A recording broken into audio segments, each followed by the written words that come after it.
Hey y'all, who dat, and welcome in. This is a special edition of Inside Black and Gold. I'm Jeff Nowak.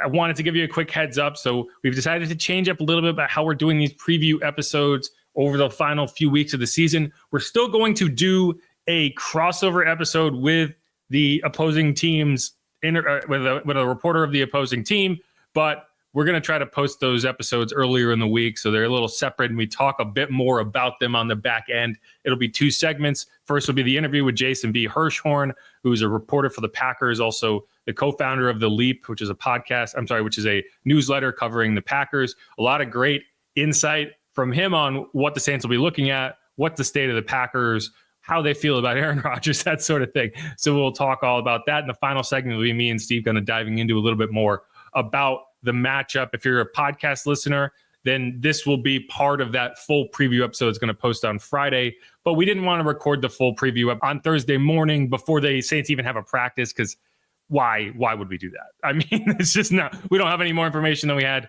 earlier in the week. So I want to give a little bit more time so that when we do give you that preview episode, it's got as much information as possible. But that's the episode right here. And on Friday, we're going to post another full episode. So hope y'all enjoy it. Thanks everyone for watching. As always, if you haven't hit the subscribe button, please do that. If you listen to us on your podcast player, please hit the subscribe button, leave a rating, leave a review. Always appreciate that. Love to get feedback from y'all. And without further ado, here's that interview. And we're back here on Inside Black and Gold. Jeff Nowak, Steve Geller, as always, getting you ready for Week 16. The Saints at 5-9 going up to face the Packers at 10-4. Things are going a lot better in Packers land than they are in Saints land. But to get the lowdown on what's going on in Green Bay, bringing in Jason Hirschhorn, Packers reporter and co-founder of The Leap, a Packers newsletter. You can follow him on Twitter at @by_JBH. And Jason, before we came on here, you told me I was going to die going up to Green Bay. How has the weather been for y'all? Is it been a cold winter in particular? Like, what are the Saints really in store for when they go up there with their, last time the Saints played in cold weather, I think Alvin Kamara wore like an actual wetsuit, like a diving wetsuit. So how do you think they'll handle this week up in Green Bay? Well, first of all, I appreciate you had that long pause after going to die, implying that I just like threatened you in some way. But the weather for the Saints, I imagine it's going to be a bit of a shock, and not just because of the difference between Louisiana and Wisconsin, but also, getting used to playing in an indoor facility and then coming to Lambeau Field. And keep in mind, we don't really know what the weather is going to be. It will probably change in terms of the forecast 2, 3, 4 times between now and kickoff. It's also a night game, which obviously means it's probably going to be colder. So if the Saints are fortunate, they won't get snow, but right now that appears to be in the forecast, so we'll have to see. Thanks, NFL. Yeah, I mean, I'm excited about a snow game. Like you deal with this every year, as much as because I'll be on the sideline, so the snow will be very annoying if it happens. But like, I don't know, it's just something about snow and football. Do you feel the same way? Because you deal with it every year. I feel like a cold weather team like this time of year, it's like we could always get one of these crazy snow games. I remember a Packers-Giants game a few years back that was pretty crazy with the snow. Do you look forward to that, or is it for you something that's annoying because you deal with it all the time? So I don't think snow games are actually that outrageous. The problem, I think, more often is when it's rain and wind. Yeah. That's way worse. Snow, for the most part, is actually fairly easy to manage once the players figure out what kind of cleats they want to wear, like when they figure out how much movement they can get on their cuts. It's pretty straightforward from there. It's when it's rainy and windy when the game truly turns into a rock fight. Gotcha. Well, why don't you just give us kind of the lowdown? I feel like the Packers are a team that's flying. It's hard to say a 10-4 football team is flying under the radar, but when you're 10-4 and third in your own division, you're not going to get the headlines. But to me, you look at, okay, what's going on with the Lions with all the injuries, the Vikings, as much as everyone wants to heap love and Sam Darnold, I'm going to call them a fraud until they prove otherwise in the playoffs. And the Packers are just kind of there doing their thing. Does it feel to you like they're kind of being ignored a little bit? And what is this? Where are the Packers right now? I mean, to a certain degree, yes, they're a team that is conservatively one of the 4 best in the conference, but you don't see that kind of attention being paid to them nationally because, as you put it, they're 3rd in their division. Now, that's a quirk of this particular season, right? Like, you don't usually get 3 teams in triple digits entering week 16, but that's the reality that they face this year. Now, it's probably fair to say that the Packers have also had sort of like in a way, like an inverse of the Lions season from a health perspective. If you remember, they start off the regular season, they're in Brazil. Jordan Love goes down on one of the last plays of the game. And in that moment, it's not entirely clear that he's actually going to play again in 2024. Ends up being, in relative terms, a minor injury. Like, he deals with it for over a month, but he's able to come back from it 3 weeks later. But they still have to go through that period where Malik Willis is starting multiple games. At one point before the bye, Jordan Love wasn't able to finish a game and Willis has to come back in. And the Packers won all of those games, but because Love was either not there at all or didn't finish the game, those kind of get, suppressed in the national memory. And, they made it through those trials effectively unscathed. Like, this Packers team, all things considered, is pretty healthy. And now, relative to their competition, right? Like we just talked about the Detroit Lions, that is an ire situation that I haven't seen in a long, long time from a true Super Bowl contender. And the Vikings, they're having their injury issues too, like not to the degree that the Lions are, but they've been banged up along the offensive line. They've had issues on defense with health. And, I wouldn't say that I think that they're frauds, but I do think it is the case that there's a little more skepticism being paid to them relative to most teams with their record at this point in the year. So the Packers are in this position where they're not the front runner in their division. Like, there's not mathematically eliminated, but no one believes at this point that they're truly in competition for that. So it's, do they get the 5 seed? Do they get the 6 seed? I guess it's still possible they could get the 7 seed. Like, that's the conversation. It's a very weird one considering the quality of that roster, the quality of that team. You mentioned Jordan Love getting injured right away for the Pack at the start of the season. When he did come back, it seemed like turnovers were an issue, but that's really not been the case over the last couple of games. And definitely a huge thing for this offense, and something the Saints, I guess, are going to have to be concerned about, because you think about takeaways in this matchup, and this such a huge underdog for New Orleans going into Lambeau, that would be maybe their biggest thing to lean on, to maybe pull out an upset against the Pack. But this is a team really impressive in the turnover plus minus ratio at a +10 on the year. Just overall, Love protecting the ball and the offense as well. Yeah, and Love, when he's been healthy over the course of his like almost 2 years as the starter, has done a really good job of avoiding turnovers and avoiding sacks, another area where the Saints, in theory, could get a little bit of variance. Yeah. But that wasn't the case when he wasn't healthy, both of that knee injury and then briefly that groin injury before the bye. That's when he had those turnover issues relative to his norm. Since they've come back from the bye, since he's been healthy, I mean, obviously you've seen him move around a lot better than he did before, but it's also helped with those turnovers. He's not, at least in terms of the way he's playing, forced to throw the ball when he doesn't want to. He does still try to throw the ball in the tight windows sometimes, but those situations where he feels like it's one-on-one, his receiver has an advantage. And yeah, those can turn into turnovers, but for the most part, they've been very fortunate with those.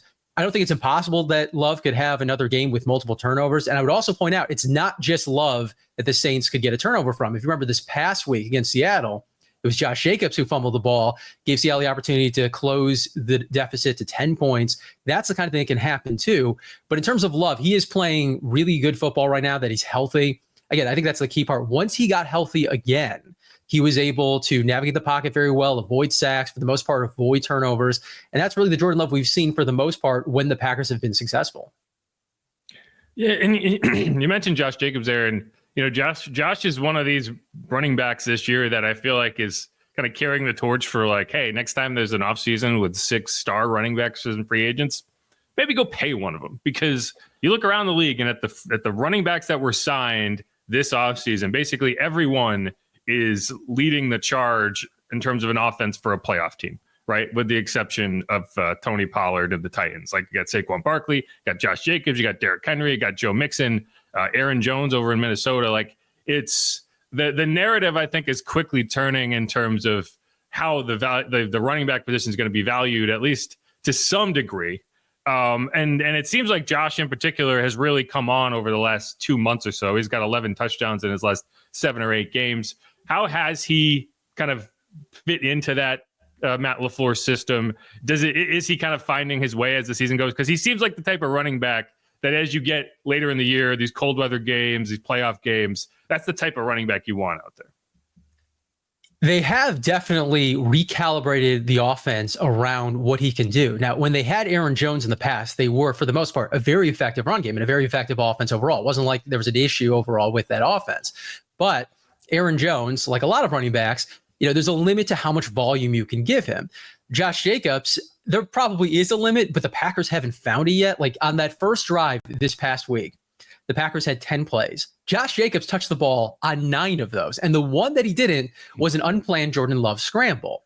So clearly they are willing to build the entire plane out of Josh Jacobs when the situation allows for it. So I don't think that means that, this is a run first offense all the time. But if the Packers are able to get an early lead against any particular opponent, they're going to lean on Josh Jacobs in that run game because they feel like they can grind out the opposing defense, grind down the clock, and turn, maybe a 7-10 point advantage is something that feels more like 3 possessions just because they can control the clock that way. They've been very effective in the run game, especially with Josh Jacobs. Hasn't been just him, by the way. Like Emmanuel Wilson has played very well. Chris Brooks, when he's played, has also been pretty effective. But that run game has just stylistically been very different from what they've had in the past. It's a lot more gap runs, and it's worked out very well for them. You look at the Pack's defense, to me, they were a huge surprise the way they've been able to build that up. And just, you guys landed a stud, obviously, in Edgerrin Cooper at linebacker. Just overall, the development of this defense and how it's been able to progress. And I know you got a first-year defensive coordinator, right? It's Jeff Hapley's first year as the defensive coordinator of the Packers. That's correct. In terms of the defense, it has been a little slow going over the course of the year. Like this was a unit that always had the talent to play at a top 10 level, but never could quite get there on a consistent basis under Joe Barry, the previous defensive coordinator, and even before that under Mike Pettin. They are now a top 10 defense by DVOA. And this is, in terms of like the balance, maybe the best defense the Packers have had since maybe the middle or earlier of the Aaron Rodgers era, like that late aughts, early 2010s period. Now, they still have issues. The pass rush is probably not as good as it should be given the talent, and they certainly have injuries. Like we don't know if Jair Alexander is going to play this week. They've had other injuries in that secondary. They've had injuries at linebacker too, but at least the last month, this has been the best version of the Packers defense that we have seen in a long time, the best version that they've had in the Matt LaFleur era. You mentioned Edgerrin Cooper. He's actually an interesting subject, not just because he plays so well. He's now won Defensive Player of the Week twice, and yet the Packers staff seems intent on limiting his snaps. Like he is not a full-time player on that defense. It's very strange. Maybe that changes now that he's back from his hamstring injury. They just had his best game as a pro thus far against the Seattle Seahawks. But he is still not the linebacker that they lean on the most. That's been Quay Walker. Now, he's also banged up right now, so maybe that affects the calculation here. But when Walker's been out, they've leaned on Eric Wilson. They've leaned on Isaiah McDuffie, veterans who are capable, but by no means stars.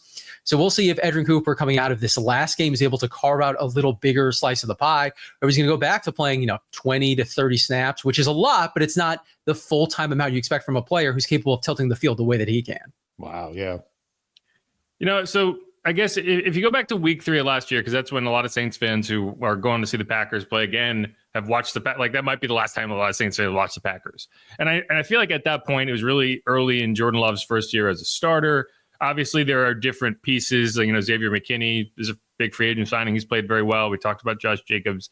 But, I feel like at that point, people weren't necessarily viewing the Packers as, I think there was a lot of question marks at that point, and they really came on strong in the second half of the season, and they've kind of built on that, particularly when they've had Jordan healthy. What would you say is the biggest difference now? Like, what has changed from then to now for this Packers offense, defense? Like, what will the Saints be seeing in this matchup that maybe they didn't see in that one? So I'll identify 2 big differences from the last time, as you put it, the Saints fans probably watched the Packers. The defense, as we discussed earlier, is different, not just in terms of quality. Like it's a different alignment. They're an even front now. They do a lot of different things. It's still mostly zone, which is the case for the vast majority of NFL defenses, but they mix in a lot more things in there than they were in the past under Joe Barry, a lot more simulated pressures.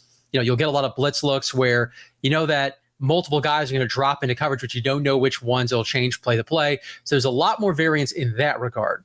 It's also worth pointing out, and this isn't an offensive or defensive thing in the sense of the personnel. Matt LaFleur, the head coach, has actually gotten really conservative when it comes to those kick-go situations. From 2019, his first year as the head coach, to 2023 last season, was one of the most aggressive decision makers in those situations, added a lot of win probability to his team. And for the most part, that worked out. It wasn't as aggressive as like Dan Campbell, for example, but he was right up there over that period of time, number 4 in the league in win probability added to his team on fourth down decisions. This year has been the most conservative decision maker in those situations, dead last in the league.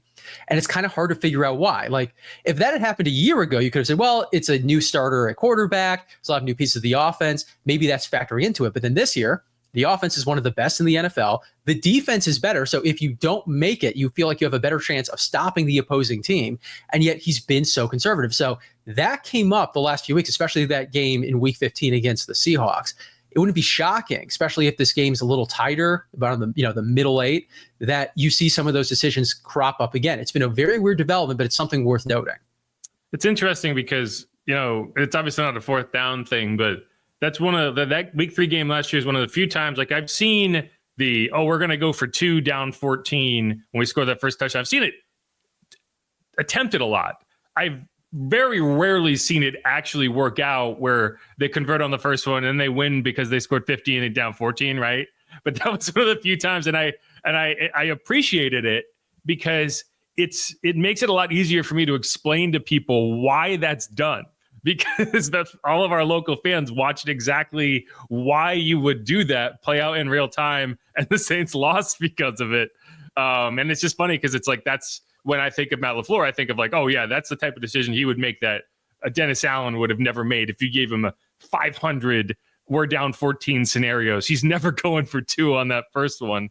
So I mean, that's just kind of it. That's interesting. I do wonder if maybe he would, if he got that again, maybe he wouldn't do that this year.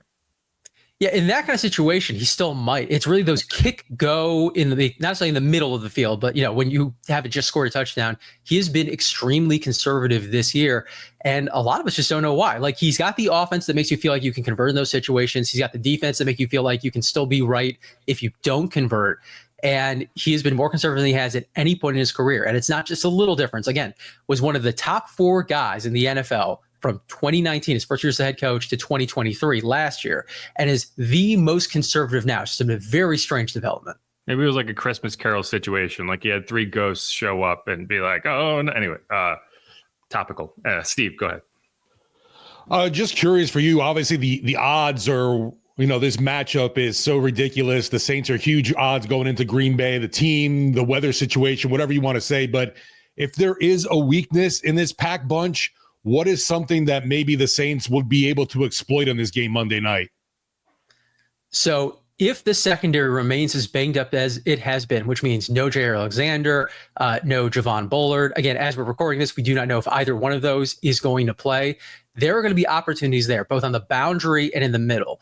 When Bullard is healthy, he's their primary slot defender. He's the guy who's going to cover the slot receivers, the tight ends. He's also going to be a factor in the run game. That's what his role has been. He's been pretty good at it for a rookie. And obviously, Jair Alexander is their top corner, period, patrols the boundary.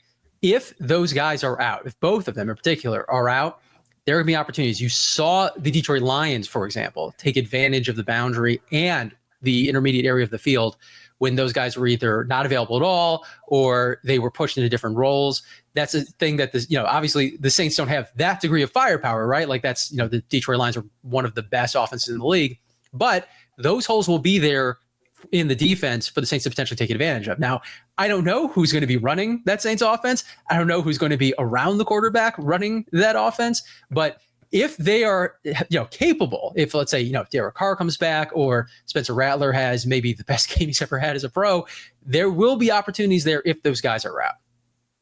Yeah, I wish I could tell you I knew, but I don't think even Darren knows right now who's the starting quarterback. Or I would bet money that Alvin's not out there. So I think you'll escape the Alvin Kamara experience. But I do want to. Okay, so this is really off topic, not really, but kind of off topic. And I just want to. I don't talk to a lot of Packers fans, so I'm fascinated by it. We never got this experience because Drew never went anywhere else.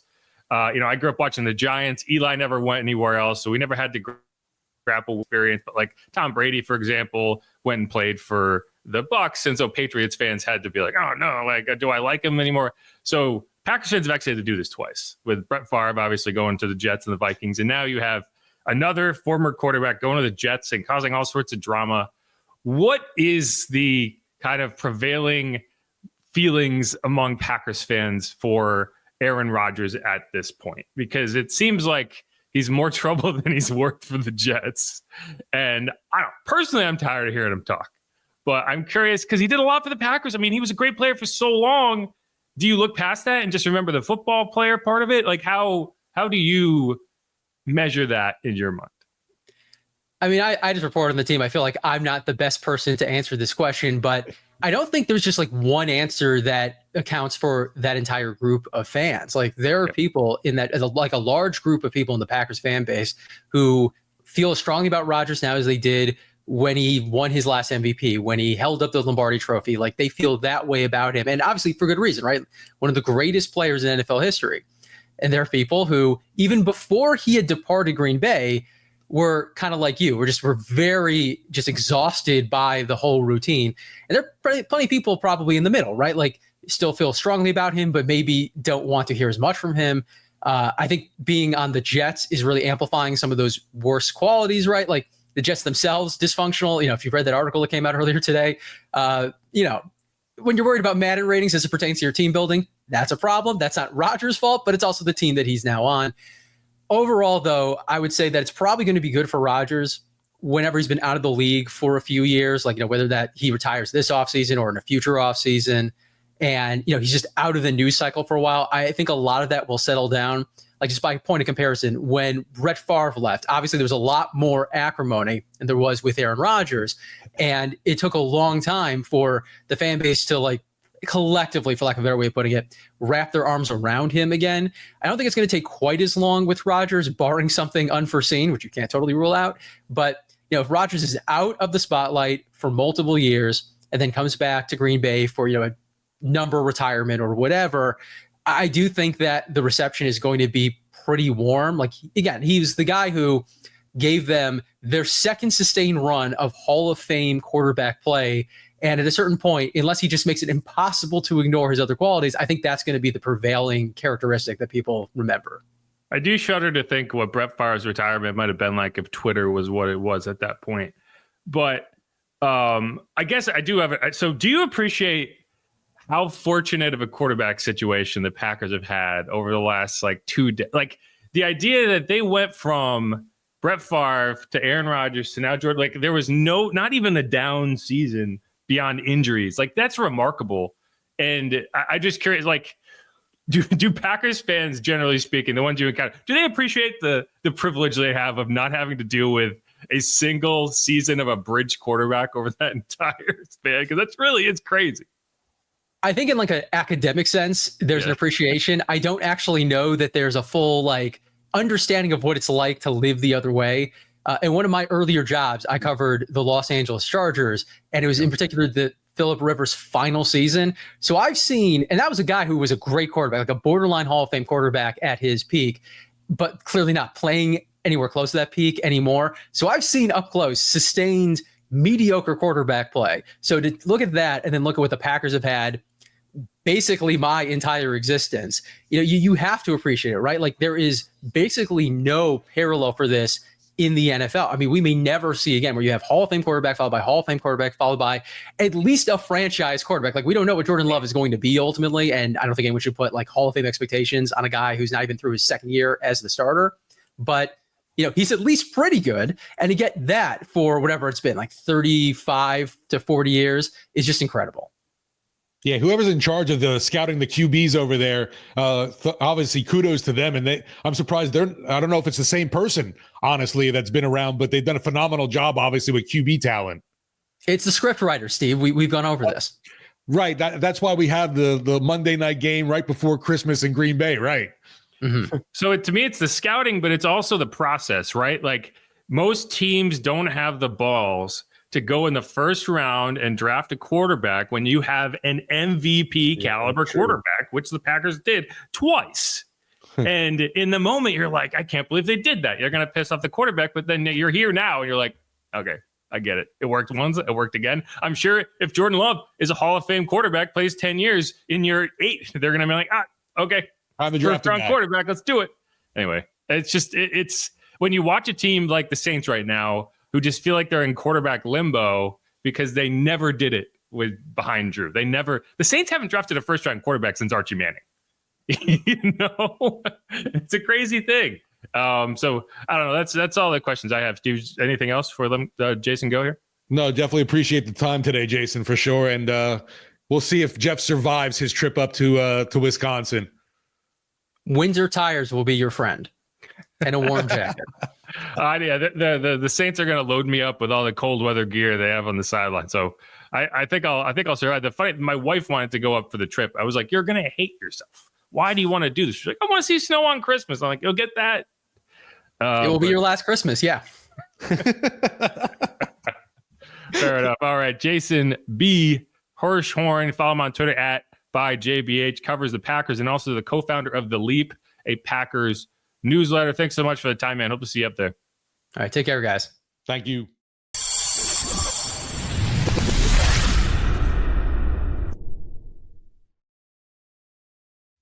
All right. Thanks again to Jason B. Hirschhorn for coming on. Steve, I don't think the Saints are going to win this game. I don't think it's going to be that close.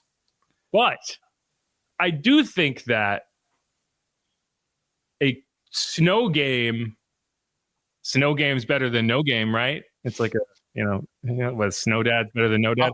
I'm with Jason, man. You're not going to get rain and wind, and that's the worst. Yeah, but you might though. You might, because if it's like 34 degrees, you're not getting that packed down, dense snow or like fluffy snow. You're getting wintry mix type slushy. And that's gross. And I agree with that. I mean, I grew up with like that was always the worst. Like I would prefer a foot of light, fluffy snow over 3 inches of slush. So we'll see. But I think from the Saints' perspective here, you're not going to run pretty offense. That's out the window, right? There's no such thing as pretty offense for the Saints right now. Their best hope to win a game like this is to make it ugly, maybe get a couple turnovers, score in some unconventional ways. You're probably not kicking field goals. And the odds of that happening for the Saints are higher if the weather is ugly. So I don't know. In the interest of the Saints keeping this competitive, I think the worse the weather conditions are, as odd as it sounds, because here's the thing. The Packers are used to the cold. The Packers aren't used to playing in the snow, just like the Saints aren't used to playing in the snow. They might do it once every few years. So I'm actually from the perspective of, hey, I want the Saints to win, and whether you do or not is up to you. But coming at it from the angle of how do the Saints win this game, I actually think the weather being as bad as possible is beneficial for them. The problem for me, too, in this matchup, obviously, the QB situation is a huge disparity, but your best, the top offensive weapon's a huge question mark. Yeah, totally. But it's not going to go well either way, whether Alvin's out there or not. It's like, it's kind of like last week I said, not having an elite wide receiver is an advantage. It's not an advantage, but it at least makes life more complicated on the other team because they have to decide who they're going to focus on, who they're going to try to take away. Like if Jair Alexander plays, go ahead, take away Kevin Austin. We'll find somebody else. It's not, the difference is not the same as like, okay, well, if you take away Alvin, well, what do we do? Like, we don't have Alvin. You can take away Kendre. You're going to focus on Kendre? You're going to focus on Jamal? I don't know. I do think that if there was ever a Jamal Williams game, it would be the 28 degrees in the slush, like just run at him and see what happens kind of game. Maybe they've been saving him for this moment. I mean, he played in Detroit for so long. If anyone's used to the cold, it's him, right? I say so long. It wasn't there that long. But he played in Green Bay for so long, right? Like, this would be kind of a revenge game for him, if you will. I don't know how revenge-driven Jamal Williams is. Whatever needs to motivate that dude, please. They stepped on his Pokemon cards or something. I don't know. Yeah, make it up. Somebody like send him an encrypted text being like, "We're glad you're gone. It signed every Packers fan. Pikachu is the worst." Right. Or whatever one that had the EB hat. Evie is, but he also has a Pikachu hat. Oh, okay. But yeah, Eevee. Yeah, Flareon's the worst Eevee evolution. Like, get out of here. Actually, I think it might be a Jolteon guy. I don't know. Either way, right? Kendre Miller, I'd love to see. This is the game I'm worried about Kendre Miller getting hurt in. You know? Like he slips and rolls, he breaks every bone in his body, you know, that sort of thing. Because you feel like too, they're going to go to him. We need you to be that dude this game. And he's going to want to obviously rise up to it. And you don't want to see him maybe overdoing it, but yeah, I'm hoping things go smooth. And that's definitely a huge factor in this for me is, you know, can Kendre Miller be that workhorse for you? Because there's no other choice at this moment. Yeah. And I do wonder, okay, so what's the workload you give him? And keep in mind, like, even in the games he's been active, you have not given him like a monster workload. Like, it's very minimal double-digit touches, I would think. He's never had. So he had his highest total carries he's had in a game this year was 10 against the Giants. He had 9 last week. He had 1 target both of those weeks, no catches. Last year, his highest snap total or his highest touch total came in the season finale against the Falcons. He had 13 carries for 73 yards, a catch for 6 yards. Against the Patriots, you know, in terms of touches, it was actually his highest total. He had 12 carries for 37 yards, 4 catches for 53 yards. So he has never had a game where he has touched the ball more than 16 times. Compare that to Alvin Kamara this season alone, and you're talking about, or he's had 1, 2, 3, 4, 5, 6, 7, 8 games with more than 16 carries, not just touches, carries. And he had against the Rams, he had 27 touches, right? So I don't know, like against the Panthers, 27 touches is what you might need Kendry to do in this matchup. Right. Against the Panthers, he had 35 touches, and now he went off for 215 yards in that game. Yeah, okay, get the ball as much as you want.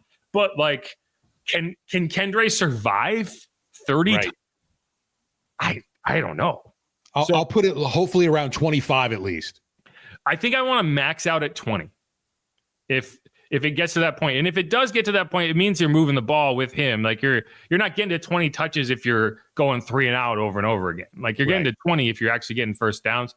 But either way, I need Jamal or somebody else to spell him. Like I'm not just spamming Kendre Miller. And this is all assuming Alvin doesn't play. We're recording this prior to, the injury reports coming out. We'll see. I would be stunned if he plays because it just wouldn't make sense to me. He hates the cold. I know this. Like he's the type of person that Carl Granderson's going to go out there shirtless, be like, the cold is a state of mind. I went to school in Wyoming, blah, blah, blah. And Alvin's just like, no, you're lying. You're full of shit. Cold is cold. I'll do it because it's my job, but I hate this. I'm miserable. Like some football players will be like, oh yeah, this is real football. And then like you got guys like Alvin and Cam, they'll be like, I would rather retire than do this every game. I would rather retire than play for this team that plays up here in their home games. Right. Yeah. Like I think after the Cleveland game, I talked to Cam that offseason. He went to Spain because he was sitting on the sideline of the Cleveland game being like, I need something nice to happen in my life. I'm going to leave the country. He also said like they could offer him like $200 million to go play in Cleveland. He'd be like, fuck no. I was thinking maybe like a Jordan Mims even breakout game, but that's a California dude. He ain't ready for this weather either. I mean, I wouldn't mind getting him some touches, right? Like if you go to Kendre and then you like try to give Jamal tick carries and he's not productive, go to Jordan. Like this is the point of the season where it's kind of like, what do you have to lose? And what you have to lose is the health of veteran players that you might want to rely on next season. Like if you roll Alvin out there and he's kind of dinged up and he takes a big hit because he can't protect himself and then he blows up his knee, then that's something you do have to lose. What you don't have to lose is like, hey, we're going to throw Jordan Mims out there. And if he screws up, he screws up. We lose a game. They're probably going to lose anyway. What's the worst that happens? Same thing with Kendre. Same thing with some of these defensive players like Isaiah Foskey. I'd like to see him get more snaps just to see if maybe he can develop some positivity going into the season. Now, I don't know how much the Saints believe in that because, if that was the case, then you would be sitting Derek Carr down and saying he's got a broken hand. Of course, he's not playing. Like you wouldn't be playing this game of, hey, if he's healthy, he'll play, or if he can get out there. I think it is a game, though. I think that is a game, and we're all being bamboozled by it. I don't know. I genuinely don't know. And because Darren Rizzi's not going to be playing that game, like, what does he have to gain from that? Let's develop players. I think you mentioned it maybe last time. It's like we're kind of back to the no information instead of DA being so open with things. It's kind of more Sean Payton-like, where everything's close to the vest. And if I have any kind of advantage I am going to get out of it, I'm going to freaking use it. Yeah, I mean, I respect it. Like, I can't. Yeah, I get it. Right. I just feel like thinking Derek Carr is going to play Monday Night Football in Green Bay is ridiculous. And I really don't think we do see him the rest of this season. I wouldn't, again, we talked about this last night. Like, I want to give him the chance to lose to all 32 teams. I think I want to give him the chance to play his forward team. And that's the same thing, right? Like, because that's the only team in the NFL he has not lost to as a starting quarterback. Let's see if he can get it done. But no, I mean, like, I think, I wouldn't be stunned if you bring Derek back, plays against the Raiders, just to kind of get that, because I'm sure he wants to do that.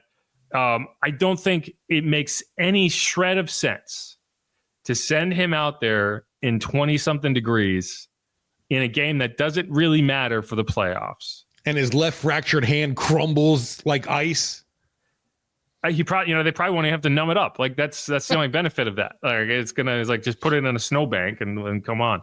But I don't know. So we'll see. There's a lot of answers that we're not going to have by the time this podcast posts.